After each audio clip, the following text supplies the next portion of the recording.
आज का आजाद सिपाही अखबार आपने पढ़ा क्या? पढ़ते रहिए अपना लोकप्रिय दैनिक अखबार आजाद सिपाही। नमस्कार, आप देख रहे हैं आजाद सिपाही और मैं हूं मनीष सिंह। पटना में कूड़े के ढेर के पास कांग्रेस की प्रेस कॉन्फ्रेंस। सुरजेवाला बोले, बिहार सरकार ने धरती, आकाश और पाताल सबको दूषित कर दिया है। कांग्रेस के राष्ट्रीय महासचिव रणदीप सिंह सुरजेवाला ने कहा है कि बिहार के सभी शहर कूड़े के ढेर बन गए हैं, हवा प्रदूषित है और पानी पीने लायक नहीं है। आश्चर्य है कि महावीर कैंसर संस्थान ने यूके के यूनिवर्सिटी ऑफ मैनचेस्टर की मदद से जांच कराई तो पता चला कि पटना सहित 11 शहरों के पानी में कैंसर जैसी भयानक बीमारी पैदा करने वाली यूरेनियम बहुत अधिक मात्रा में है। बिहार की जनता की सेहत से खिलवाड़ कर मुख्यमंत्री नीतीश कुमार और उप मुख्यमंत्री सुशील कुमार मोदी नायक का मुखौटा पहने घूम रहे हैं। राजधानी पटना भी देश के सबसे गंदे शहरों की सूची में है। यहाँ की हृदय स्थली जीपीओ के पास ही कूड़े का ढेर लगा हुआ है। रणदीप सिंह सुरजेवाला पुराने निगम कार्यालय परिसर में लगे कूड़े के ढेर पर ही रविवार को प्रेस वार्ता कर रहे थे।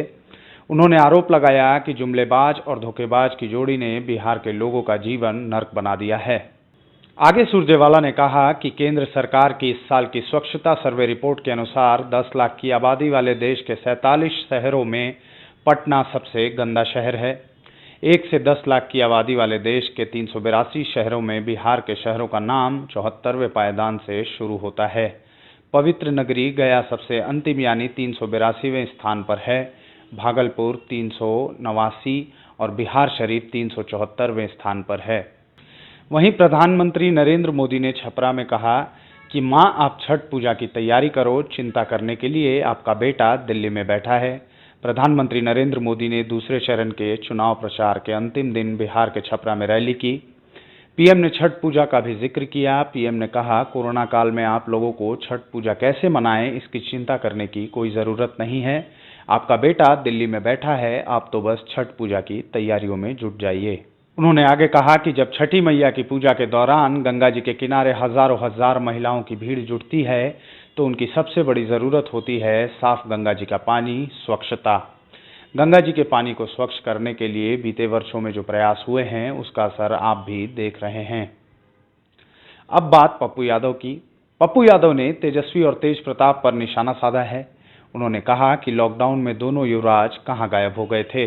जन अधिकार पार्टी के राष्ट्रीय अध्यक्ष पप्पू यादव ने रविवार को कहा कि बिहार की जनता को यह मंथन करने की जरूरत है कि हमारा प्रदेश भूख, स्वास्थ्य, शिक्षा, कानून व्यवस्था, प्रति व्यक्ति आय के सूचकांकों में सबसे निचले स्थान पर क्यों है। आपने 30 साल 2 नेताओं को दिया, 3 साल हमें दीजिए। हम कोर्ट में एफिडेविट देकर 3 साल मांग रहे हैं। हमारी लड़ाई 30 साल बनाम 3 साल की है।